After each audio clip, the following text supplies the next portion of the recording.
A billionaire walked into the nursery, only to find his black maid nursing his infant son like he was her own.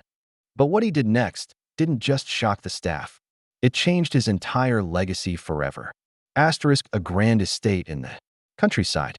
A man in his 40s, dressed in a tailored suit, stands by the window, holding a glass of untouched wine. Grant Carrington had everything: fortune, legacy, a 20,000-acre vineyard, and a name that opened any door. But ever since his wife died, giving birth to their son, Noah, the mansion had felt like a graveyard.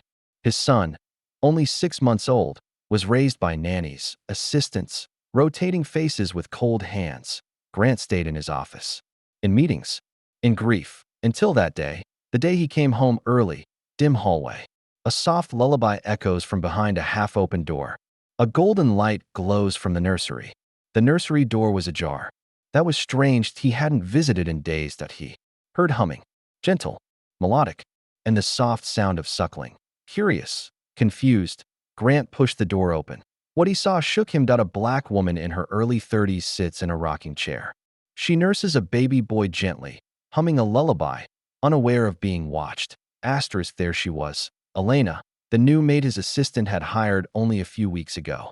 Young, quiet, private, she was cradling Noah, not just holding him, but nursing him, feeding him from her own body. Grant's breath caught in his throat. That he stepped in. Elena looked up, startled, but didn't move. Elena, calm but vulnerable, shielding the baby. Grant stands over her, fists clenched but unsure. What are you doing?" Grant asked, barely containing his emotion. Elena looked down, then back at him. Her eyes didn't hold guilt, only pain and courage. "I had to feed him. The formula was wrong. The nannies forgot to check his rash. He was screaming for hours. No one came." She paused. "I couldn't just watch him suffer. I did what a mother would do." Flashbacks of Elena trying to soothe a crying baby. Nannies laughing on their phones. A bottle spilled. The baby's diaper rash ignored. It all unraveled. Security footage. Hidden files. Nanny logs. The truth? Noah had been neglected, ignored, left to cry for hours. His rashes untreated. His formula expired. But Elena? She had cleaned his messes, held him at night, washed his blankets by hand. And when no one cared for the child of a billionaire, she gave him something even money couldn't buy: milk, warmth, love. Grant, as a young boy, watching a black woman, his old nanny, lovingly care for him. His father yells in the background. Grant remembered he, too, had once been raised by a maid. Her name was Ruby.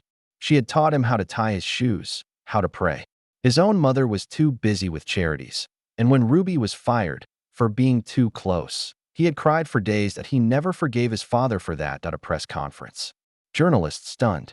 Grant stands beside Elena, holding Noah in his arms. The next day, Grant fired the entire nanny staff, then made an announcement. Elena wasn't just the maid anymore. She was Noah's official caregiver, and more than that, he asked her to move into the east wing of the mansion, permanently, not as a servant, but as part of the family. Townspeople gossip in a cafe. Headlines spin on screens. Billionaire elevates maid to mother figure. Nursing scandal or silent hero. The media went wild. Some called it a scandal. Others, a love story in the making. But Grant didn't care, because for the first time his son was laughing, smiling, healthy, and at peace. Grant and Elena playing with Noah in the garden. Sunlight filters through the trees. Peaceful, glowing scene. Months passed. What began as an accident became a bond stronger than blood. Elena had given Noah what no amount of wealth ever could. And Grant? He finally stepped out of his grief into something warmer, truer, and deeply unexpected. Sometimes the richest souls don't live in the tallest rooms. Sometimes the people society overlooks are the ones who carry the world forward, one act of love at a time. Asterisk if this story touched you, leave a like, share it with someone who believes in second chances, and subscribe for more emotional tales with real heart. We tell the stories others are afraid to, and sometimes the quietest moments become the loudest truths.